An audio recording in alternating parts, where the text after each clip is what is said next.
तिथं परमिशन नव्हती गेल्यासाठी। या दिवाने खासच्या इमारतीत 4 इमारती आहेत। ते म्हणजे पहिलं तर शीश महल आणि त्याच्यावर जे आहे ते जश्न मंदिर आणि सुहाग मंदिर सुद्धा। आणि शीश महलचा एक्झॅक्ट समोरचा जो आहे तो सुख महल आहे। शीश महलला जय मंदिर असं सुद्धा म्हटलं जातं।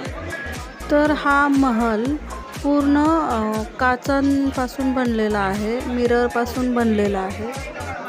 याच्या बाहेर 4ही बाजूंना पडदे लावले जायचे आणि पडदे लावण्यासाठी वरच्या साईडला हुकसुद्धा आहेत आणि होलसुद्धा आहेत आणि वाळे पण लावले जायचे, ज्याच्यामुळं वरून जे पाईपमधलं पाणी आहे ते वाळ्यांवर पडायचं आणि उन्हाळ्यात या शीश महलमध्ये थंड वातावरण व्हायचं।